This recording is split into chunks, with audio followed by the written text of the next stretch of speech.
James Harden wants out of Houston, evidently by any means necessary. Lots to talk about. First take in the house. Let's go. We're not chasing perfection in terms of 16-0. We're chasing Lombardis. Throws it to the left side of the end zone. Touchdown. Deontay Johnson. He steps out of one, steps out of two, into the end zone. The Steelers double their lead. And a Barber in. Touchdown. Throws to Logan Thomas. Wide open. Washington has their first lead of the game. Tipped up in the air and intercepted. Washington has knocked off the last unbeaten in the NFL.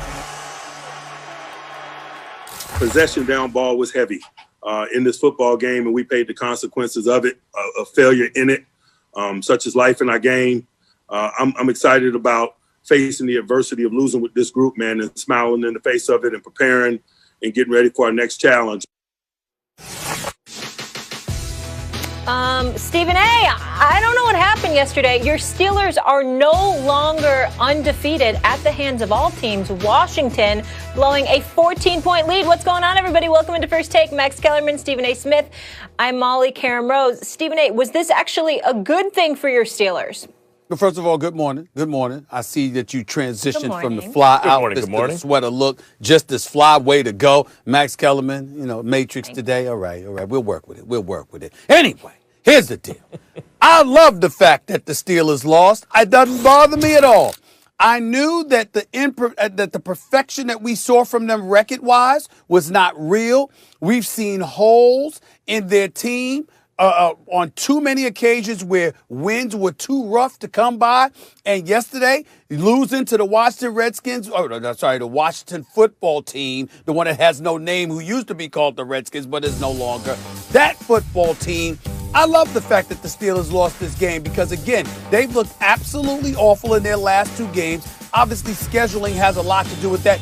Big Ben Roethlisberger hasn't looked that impressive. Their running game is virtually non-existent without James Conner, and with them, I'd consider it average. And so when I look at it from that perspective, I like the fact that they lost this game because guess what? You're on notice. You might be 11-1, but you can do all of this for naught. You can get to the postseason and then get bounced out in the very first round, not even make it to a divisional playoff game. Why? Because you look like hot trash. This is the bottom line with the Pittsburgh Steelers right now. On the defensive side of the ball, we have to understand something. Devin Bush goes down for the season early in the year.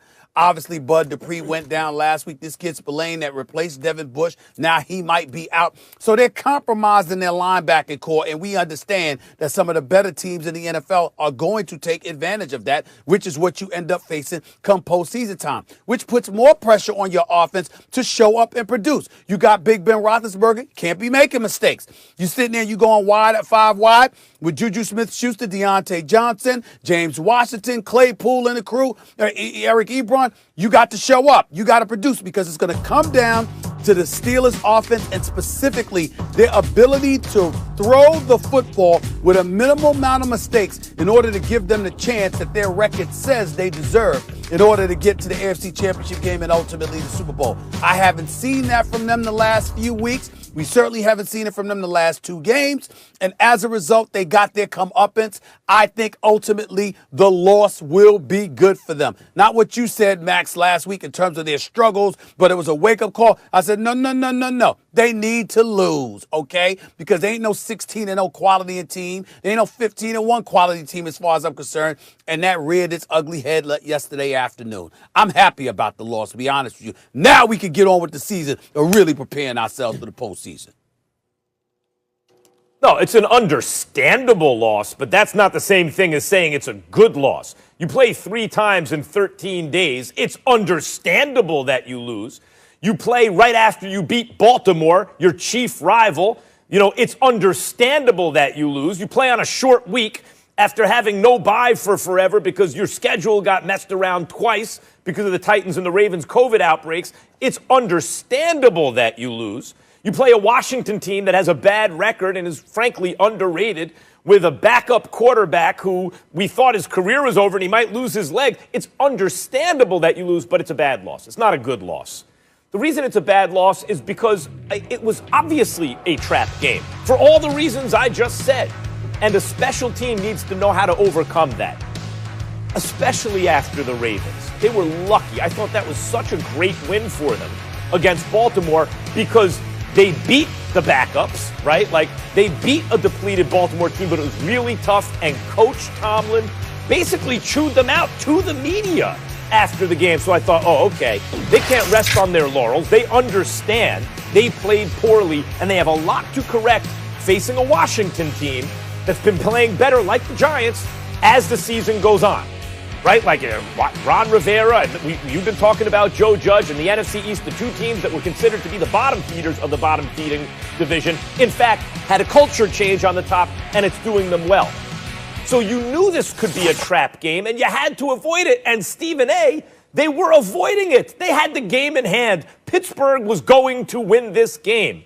And they allowed playmakers, Alex Smith, who was once the first pick in the draft, on the other side of the ball to outplay them. Roethlisberger did not look good, and he hasn't really looked good recently. He's regressed as the season went on.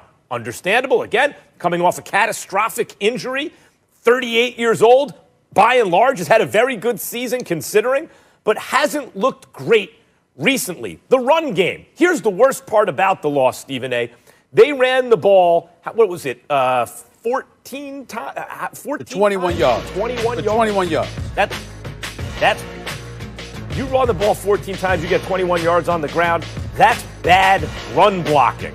That's losing the battle up front. That Pittsburgh can't be that kind of team. Pittsburgh has to be the kind of team that's going to beat you in 2 of the 3 phases of the game. They have to be better than they were yesterday. I understand why they lost. But because we knew all that going in, and so did they, and they had the game in hand, that's a bad loss. Max Kellerman, right now, the Steelers rank 29th in the league in rushing. These are the Steelers we're talking about here.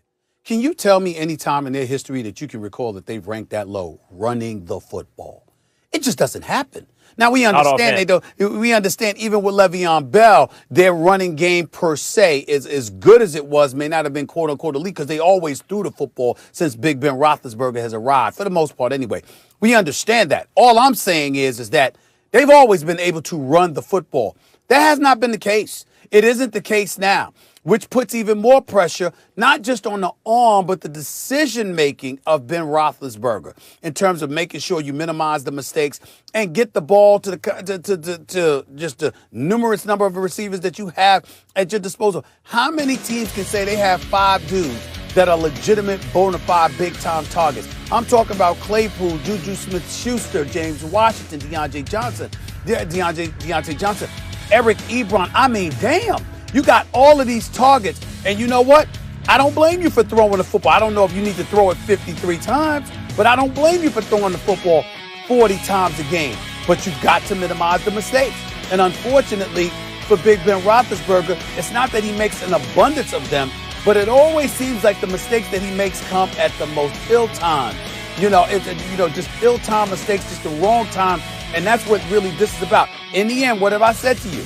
It's about the Steelers. When you get to this point, being 11-0 at the time, chasing an undefeated season or whatever the case may be, Patrick Mahomes in Kansas City, all right? Ryan Tannehill with Tennessee, Baker Mayfield in Cleveland coming, Miami coming, Buffalo with Josh Allen coming. Are you sure, Steelers, you're going to be ready? Because I haven't seen that from them the last few weeks, and they got their comeuppance. I have no problem with it. None. Here are the 2 issues for the Steelers heading into this game. One, you're undefeated. You're relieved as a Steelers fan they got the loss out of the way. But come on, man, they were undefeated going into Week 13. Yeah. Of course that's a big deal that you lose a game. Who wouldn't want to be undefeated? That's one. 2, the question every team in the AFC has to ask, can that beat the Chiefs? You're not going to beat Kansas City running the ball 14 times for 21 yards. And here's the other thing. You think Alex Smith is tough as a playmaker at the end of a game with the game on the line? Oh, Lord.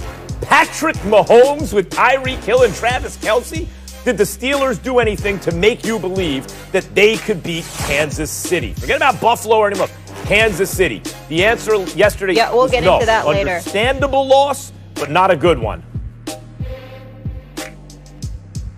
All right, guys, I will say this, Stephen. Yeah. before we go, let me say Go this ahead, to Stephen you. A. This is the third season. 2 seasons ago, the Steelers ranked 31st in rushing. Last season, they were 29th. This year, they're 29th. That is not Steeler football. Not